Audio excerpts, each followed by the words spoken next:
మా latest videos కోసం మా ఈ తెలుగు న్యూస్ ఛానల్ సబ్స్క్రైబ్ చేసి గంట సింబల్ యాక్టివేట్ చేసుకోండి. జనవరి 18 మౌని అమావాస్య ఆదివారం చాలా పవర్స్ కలిగిన రోజు. 100 సంవత్సరాలకు వస్తున్న అద్భుతమైన రోజు. పుష్య అమావాస్యనే మనం మౌని అమావాస్య అని, చోలంగి అమావాస్య అని అంటాము. ఈసారి ఈ అమావాస్య ఆదివారంతో కలిసి రావటం విశేషం. అయితే ఈరోజు కలబంద మొక్కతో ఇలా చేస్తే చాలు, ఎంత తిన్నా తరగని ఆస్తి వస్తుంది, కష్టాలన్నీ పోతాయి, పట్టిందల్లా బంగారంలాగా మారుతుంది.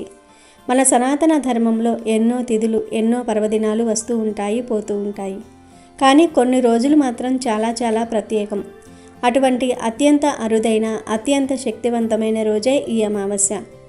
ఇలా ఆదివారంతో కూడిన అమావాస్య రావటం అనేది కొన్ని శతాబ్దాలకు ఒక్కసారి జరిగే అద్భుతం. ఇలాంటి అమావాస్య రోజు కోసం ఎంతోమంది మునులు, యోగీశ్వరులు, సిద్ధ పురుషులు 1000 కళ్ళతో ఎదురు చూస్తూ ఉంటారు.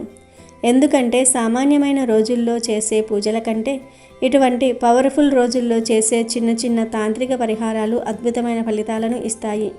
మీ జీవితాన్ని ఒక్కసారిగా మార్చేస్తాయి. అంతటి మహత్తు కలిగిన ఈ అమావాస్య రోజున మనం ప్రకృతి ప్రసాదించిన ఒకే ఒక అద్భుతమైన మొక్క, అదే మనందరికీ తెలిసిన కలబంద మొక్కతో ఒక చిన్న పరిహారం కనుక చేస్తే చాలు, మీ తలరాత మారిపోతుంది, మీ సుడి తిరిగిపోతుంది, మీరు కోరుకున్నంత ఐశ్వర్యం మీ సొంతమవుతుంది.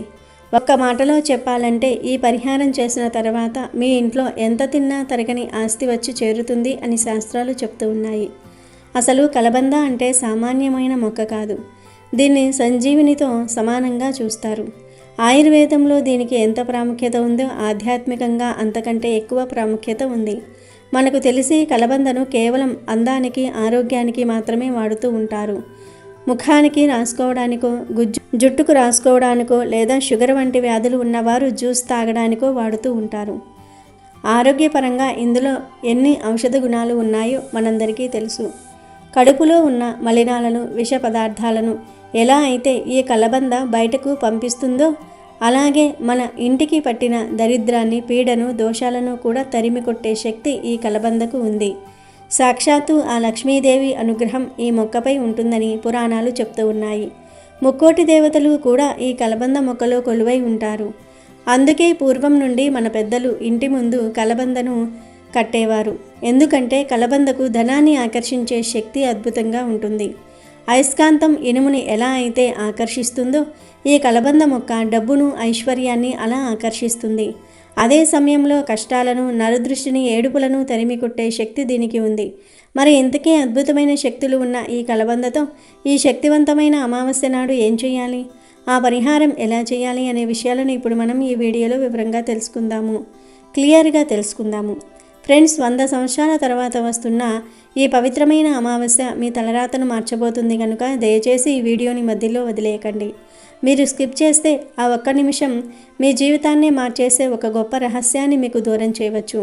అదృష్టం తలుపు తట్టినప్పుడు అశ్రద్ధ చేయకూడదు. మీకోసం, మీ పిల్లల భవిష్యత్తు కోసం, మీ కుటుంబం ఎల్లప్పుడూ నవ్వుతూ గడపడం కోసం ఈ కొన్ని నిమిషాలు కేటాయించి ఈ వీడియోని చివరి వరకు చూడండి.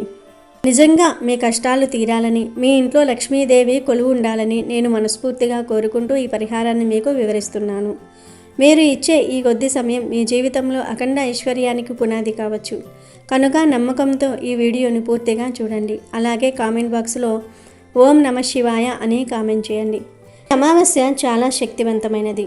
ఈ అమావాస్య రోజు మీరు తప్పనిసరిగా కొన్ని నియమాలు పాటించాలి. ఈరోజు స్త్రీలు ఉదయాన్నే చక్కగా నిద్రలేవండి. నిద్ర లేచిన తర్వాత ఇల్లు, వాకిళ్ళు అన్నీ కూడా శుభ్రపరచుకోండి. ఇల్లు శుభ్రపరచుకునేటప్పుడు కాస్తంత పసుపుని వేసి నీటిలో వేసుకొని ఆ నీటితో ఇల్లును తుడుచుకోండి. తరువాత పసుపు నీళ్ళు ఉంటే పసుపు నీళ్ళు, లేదా గోపంచకం ఉంటే గనుక గోపంచకం ఇల్లంతా కూడా చల్లుకోండి. కిటికీల దగ్గర, వాకిళ్ళ దగ్గర, దేవుని మందిరాల్లో మొత్తం కూడా పసుపు నీళ్లను చిలకరించుకోండి. ఎట్టి పరిస్థితుల్లోనూ కూడా నలుపు రంగు వస్త్రాలు అనేవి ధరించకూడదు. చక్కగా ఇక మిగతా రంగులు ఏవైనా కూడా వేసుకోవచ్చు. అలాగే ఈరోజు ఇంటికి వేప ఆకు తోరణాలు కట్టుకోండి. వేప ఆకు తోరణాలు కట్టుకోవటం వల్ల లక్ష్మీదేవి మీ ఇంటికి వస్తుంది. ఈరోజు వేప ఆకులను ఇంటికి తోరణంగా ఎవరైతే కట్టుకుంటారో ఆ యొక్క ఇంట్లో అమ్మవారు అడుగుపెట్టి ధనానికి ఎటువంటి ఇబ్బందులు అనేవి లేకుండా చేస్తుంది. ఎంతో శక్తివంతమైన ఈ మౌని అమావాస్య రోజు ఉదయం 6 నుండి 9 గంటల మధ్యలో మీ ఇంట్లో పూజ గదిలో లక్ష్మీదేవి ఫోటో ముందు తామర ఆకు మీద దీపం పెడితే మీ ఇల్లంతా ఐశ్వర్యంతో వెలిగిపోతుందని పెద్దలు చెప్తూ ఉన్నారు. ఎందుకంటే తామర ఆకు అంటే లక్ష్మీదేవికి ఎంతో ఇష్టం. తామర ఆకు మీద లక్ష్మీదేవి కూర్చుని ఉంటుంది. అటువంటి తామర ఆకు మీద దీపం ఎలా పెట్టాలంటే ముందుగా ఒక తామర ఆకును తీసుకోండి. ఆ ఆకును లక్ష్మీదేవి ఫోటో ముందు పెట్టి గంధం కుంకుమలతో బొట్లు పెట్టండి. తర్వాత ఈ ఆకు మీద ప్రమ్మిదను పెట్టి ఆవు నెయ్యి పోసి 3 లేదా 5 వత్తులు వేసి దీపం వెలిగించండి. తర్వాత ఈ దీపాన్ని పూలతో అలంకరించి చిన్న బెల్లం ముక్కను నివేదన చేయండి. తామరాకు దొరకని వారు సేమ్ ఇలాగే తమలపాకు మీద దీపం వెలిగించుకోవాలి. ఈ అమావాస్య రోజు ఎవరైతే ఇలా దీపం వెలిగిస్తారో వారికి ఉండే అన్ని రకాల దోషాలు తొలగిపోతాయి. లక్ష్మీదేవి అనుగ్రహం కలుగుతుంది. ఇల్లంతా ఐశ్వర్యంతో నిండిపోతుంది. అపార ఐశ్వర్య యోగం సిద్ధిస్తుంది. ధనలాభం కలుగుతుంది. కనుక ఈరోజు అందరూ తప్పక ఇలా దీపం వెలిగించి శుభ ఫలితాలను పొందండి. ఇక అత్యంత శక్తివంతమైన ఈ అమావాస్య రోజు కలబంద మొక్కతో ఒక చిన్న పరిహారం చేస్తే చాలు మీ సుడి తిరిగిపోతుంది. ఎంత తిన్నా తరగని ఆస్తి వస్తుందని పెద్దలు చెప్తూ ఉన్నారు. మనం ఇప్పుడు చెప్పుకోబోయే కలబంద పరిహారం సాధారణంగా మన ఇంటి గుమ్మం ముందు దిష్టి కోసం వేలాడి తీసే పద్ధతి లాంటిది కాదు. ఇది ఒక ప్రత్యేకమైన అత్యంత శక్తివంతమైన తాంత్రిక ప్రక్రియ. ధనాన్ని ఆకర్షించడానికి, మన దరిద్రాన్ని తరిమి కొట్టడానికి ఇదొక అద్భుతమైన మార్గం. అందులోనూ ఈ అమావాస్య ఒక అద్భుతమైన యోగంతో కలిసి రావటం అనేది ఒక విశేషం. ఈ పవిత్రమైన రోజున ఉదయం బ్రహ్మ ముహూర్త కాలంలో కానీ లేదా సాయంత్రం సూర్యాస్తమయం అయ్యే సంధ్యా సమయంలో కానీ మీరు ఈ పరిహారాన్ని చేసుకోవచ్చు. పరిహారం ఎలా చేయాలి, ఏం కావాలి అనే విషయాలను ఎక్కడా స్కిప్ చేయకుండా చాలా జాగ్రత్తగా వినండి. ఈ ప్రక్రియ కోసం మీరు ముందుగా ఒక మంచి కలబంద మొక్కను సేకరించుకోవాలి. ఈ మొక్క ఎక్కడి నుండి తెచ్చామన్నది ముఖ్యం కాదు, అది ఎంత జీవకళతో ఉన్నదనేదే ముఖ్యం. మీ ఇంటి ఆవరణలో ఉన్న కుండీలో పెరుగుతున్న మొక్క అయినా పర్వాలేదు, లేదా మీరు బయట నర్సరీ నుండి కొనుక్కుని తెచ్చుకున్నదైనా పర్వాలేదు, పక్కింట్లో పొరుగింట్లో నుండి తెచ్చిన మొక్క అయినా పర్వాలేదు, ఆఖరికి పొలాల గట్ల మీద సహజంగా పెరిగే మొక్క అయినా సరే. కానీ ఒక్కటి మాత్రం గుర్తుంచుకోండి, ఆ మొక్క వాడిపోయి ఉండకూడదు, ఎండిపోయినట్లుగా ఉండకూడదు, పచ్చగా నిగనగలాడుతూ చూస్తేనే ఒక పాజిటివ్ ఎనర్జీ ఇచ్చేలా ఉండాలి. వేర్లతో సహా ఆ మొక్కను సేకరించండి. ఇలా మొక్కను తెచ్చుకున్న తర్వాత మొదటి పనిగా దాన్ని శుభ్రమైన నీటితో కడగాలి. దాని మీద ఉన్న ధూళిని మట్టిని వదిలించి స్వచ్ఛంగా మార్చాలి. ఆ తర్వాత ఆ కలబంద మొక్క మొత్తానికి నిండుగా పసుపు రాయాలి. పసుపు అనేది సాక్షాత్తు లక్ష్మీదేవికి అత్యంత ప్రీతికరమైనది. పైగా అది ఒక గొప్ప క్రిమి సంహారిణి కూడా. ఆధ్యాత్మికంగా పసుపు అనేది మంగళకరమైన శక్తిని ఆకర్షిస్తుంది. కలబంద పచ్చదనం మీద ఈ పసుపు రంగు కలిసినప్పుడు అక్కడ ఒక అద్భుతమైన కాంతి ఏర్పడుతుంది. ఇలా పసుపు రాసిన తర్వాత ఎర్రటి కుంకుమను తీసుకొని ఆ కలబంద ఆకుల మీద బొట్లు పెట్టాలి. ఆకుల చివరన మధ్యలో మరియు మొదటి భాగంలో ఇలా వరుసగా బొట్లు పెడుతూ ఆ మొక్కను ఒక దేవతామూర్తిలా సిద్ధం చేసుకోవాలి. ఇప్పుడు ఒక కొత్త ఎర్రటి వస్త్రాన్ని తీసుకోండి. గుర్తుంచుకోండి, వాడిన వస్త్రం పనికిరాదు, కొత్తదై ఉండాలి. ఎరుపు రంగు అనేది శక్తికి, విజయాన్ని ఇచ్చే అమ్మవారికి సంకేతం. ఈ ఎర్రటి వస్త్రం మధ్యలో మనం సిద్ధం చేసుకున్న ఆ కలబంద మొక్కను ఉంచాలి. ఇక్కడే మీరు అసలైన రహస్యాన్ని గమనించాలి. సాధారణంగా కలబందను కడితే అది కేవలం దిష్టిని మాత్రమే తీసేస్తుంది. కానీ మనం చేయబోయేది ఐశ్వర్య ప్రాప్తి పరిహారం. మనకు డబ్బు కావాలి, తరగని ఆస్తి కావాలి, కష్టాల నుండి విముక్తి కావాలి. అందుకే ఆ ఎర్రటి వస్త్రంలో కలబందతో పాటు మరికొన్ని పవిత్ర వస్తువులను మనం చేర్చబోతూ ఉన్నాం. మొదటిగా ఆ కలబంద మొక్క పైన ఒక పసుపు కొమ్మును ఉంచండి. ఈ పసుపు కొమ్ము అనేది జ్యోతిష్య శాస్త్రం ప్రకారం గురుగ్రహానికి సంకేతం. గురుగ్రహ అనుగ్రహం ఉంటేనే మనిషికి సంపద, పేరు ప్రఖ్యాతలు వస్తాయి. అలాగే పసుపు కొమ్ము బంగారానికి ప్రతిరూపం. ఆ తర్వాత దాని పక్కనే ఒక రూపాయి బిళ్ళను ఉంచండి. రూపాయి బిళ్ళను ధనలక్ష్మిగా భావిస్తాం. మన ఇంట్లో చిల్లర నాణేల సవ్వడి ఎక్కడైతే ఉంటుందో అక్కడ మహాలక్ష్మి స్థిరంగా నివాసం ఉంటుందని పెద్దలు చెప్తూ ఉంటారు. అందుకే ఈ పరిహారంలో నాణ్యానికి అంత ప్రాముఖ్యత ఉంది. వీటితో పాటు అత్యంత శక్తివంతమైనవి, లక్ష్మీదేవికి తోబుట్టువుల వంటివి అయిన 3 లక్ష్మీ గవ్వలను కూడా ఆ వస్త్రంలో వెయ్యాలి. గవ్వలు సముద్ర గర్భం నుండి ఉద్భవిస్తాయి. సముద్ర తనియ అయిన లక్ష్మీదేవికి ఈ గవ్వలంటే ప్రాణం. గవ్వలు ఎక్కడ ఉంటే అక్కడ ఐశ్వర్యం వెల్లువిరుస్తుంది. ఈ 3 గవ్వలు, రూపాయి బిళ్ళ, పసుపు కొమ్ము ఇవన్నీ కలబంద మీద పెట్టిన తర్వాత ఆ ఎర్రటి వస్త్రాన్ని ఒక మూటలాగా గట్టిగా కట్టి లోపల పెట్టిన వస్తువులు ఏవీ కూడా కింద పడిపోకుండా జాగ్రత్తగా ముడివేయండి. ఇలా మూట సిద్ధం చేసుకున్న తర్వాత దానికి ఒక దైవికమైన ముద్రను వేయాలి. అదే గోవిందనామం. మీరు గంధం కుంకుమతో ఆ ఎర్రటి మూట పైన తిరుమల వెంకటేశ్వర స్వామి వారి నామాన్ని దిద్దాలి. వీడియోలో మీకు స్పష్టంగా చూపిస్తున్నాం కదా, సరిగ్గా అలాగే ఆ మూట మీద నామాన్ని వెయ్యండి. ఎప్పుడైతే ఆ మూట మీద గోవిందనామం చేరుతుందో దానికి అనంతమైన రక్షణ కవచం ఏర్పడుతుంది. కలియుగ దైవమైన వెంకటేశ్వరుడి అనుగ్రహం ఆ మూటల్లో నిక్షిప్తమవుతుంది. ఇప్పుడు ఈ పవిత్రమైన మూటను తీసుకుని వెళ్ళి మీ ఇంటి ప్రధాన ద్వారం అంటే సింహద్వారానికి పైన మధ్యలో కానీ లేదా ఎవరైనా లోపలికి వచ్చేటప్పుడు స్పష్టంగా కనిపించేలా ఒక పక్కన కానీ గట్టిగా కట్టాలి. ఇలా కట్టడం వల్ల మీ ఇంటికి వచ్చే నెగిటివ్ ఎనర్జీ అక్కడే ఆగిపోతుంది. అయితే ఇక్కడే ఒక ముఖ్యమైన విషయం ఉంది. చాలామంది మూట కట్టగానే పని అయిపోయింది అనుకుంటారు. కానీ ఈ శక్తివంతమైన అమావాస్య నాడు చేసే పరిహారంలో ఒక రహస్య ప్రక్రియ మిగిలి ఉంది. అదేంటంటే ఆ మూటను యాక్టివేట్ చేయటం. సింహద్వారానికి మూట కట్టిన వెంటనే దానికి కూడా దిష్టి తీయాలి. ఎందుకంటే అది ఒక శక్తివంతమైన వస్తువుగా మారింది కాబట్టి. దాన్ని ప్రభావితం చేసే ఏ ఇతర చెడు శక్తులు ఉండకూడదు. దీనికోసం మీ ఎడమ చేతిలోనికి కొంచెం గల్లులుపును అంటే రాళ్ళ ఉప్పును తీసుకోండి. మనందరికీ తెలుసు, ఉప్పు అనేది సముద్రం నుండి వస్తుంది మరియు దీనికి నెగిటివ్ ఎనర్జీని పీల్చుకునే గుణం చాలా ఎక్కువగా ఉంటుంది. ఆ ఉప్పుని చేతిలో పట్టుకుని గుమ్మానికి కట్టిన ఆ కలబంద మూట చుట్టూ 3 సార్లు క్లాక్ వైజ్, 3 సార్లు యాంటీ క్లాక్ వైజ్ తిప్పుతూ దిష్టి తీయండి. ఈ ఉప్పుతో దిష్టి తీయటం వల్ల ఆ మూటలో దాగి ఉన్న శక్తులు మేల్కొంటాయి.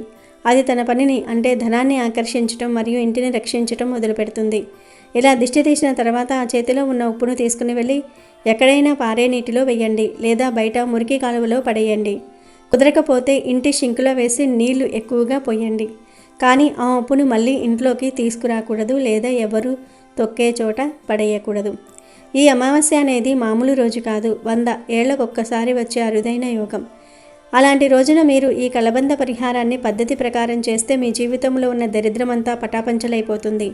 ఇన్నాళ్ళు మీరు పడుతున్న ఆర్థిక ఇబ్బందులు, కష్టాలు, అప్పుల బాధలు అన్నీ కూడా మెల్లమెల్లగా తొలగిపోతాయి.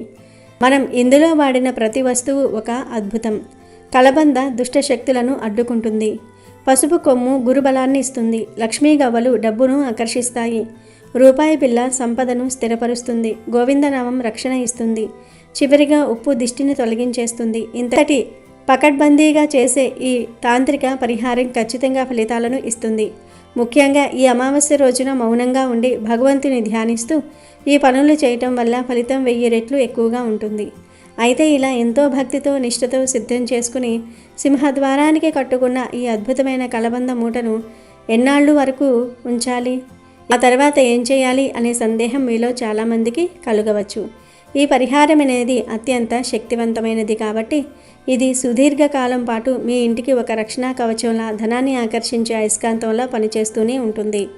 ముఖ్యంగా గుర్తుంచుకోవాల్సిన విషయం ఏమిటంటే ఈ పవిత్రమైన మూటను కనీసం 1 సంవత్సరం పాటు అంటే 12 నెలల వరకు అలాగే ఉంచాలి. ఒకవేళ మీరు దాన్ని అలాగే ఉంచాలనుకుంటే గరిష్టంగా 18 నెలల వరకు కూడా ఉంచవచ్చు. ఈ కాలమంతా ఆ కలబంద గవ్వలు, పసుపు కొమ్ము మీ ఇంటి చుట్టూ ఉన్న నెగిటివ్ ఎనర్జీని పీల్చుకుంటూ దరిద్రాన్ని దరిచేరనీయకుండా అడ్డుకుంటాయి. ఆ మూటలో ఉన్న శక్తులు 7 లేదా 18 నెలల పాటు పూర్తి స్థాయిలో పనిచేస్తాయి. ఆ కాలపరిమితి ముగిసిన తర్వాత అంటే 7 లేదా 18 నెలలు గడిచిన తర్వాత ఆ పాత మూటను జాగ్రత్తగా విప్పకుండానే తీసివేయాలి. అలా తీసిన ఆ మూటను తీసుకుని వెళ్ళి ఎక్కడైనా సరే పారే నీటిలో అంటే ఏదైనా నదిలో కానీ కాలువలో కానీ వదిలేయాలి. పారే నీటిలో పడేయటం వల్ల ఆ వస్తువులు గ్రహించిన దారిద్ర్యం, నెగిటివ్ ఎనర్జీ అంతా ఆ నీటి ప్రవాహంతో పాటు కొట్టుకుపోతాయి. ఒకవేళ మీకు పారే నీరు అందుబాటులో లేకపోతే ఎవరూ తొక్కని చోట లేదా ఏదైనా చెట్టు మొదట్లో మట్టి తీసి అందులో పూడ్చిపెట్టాలి.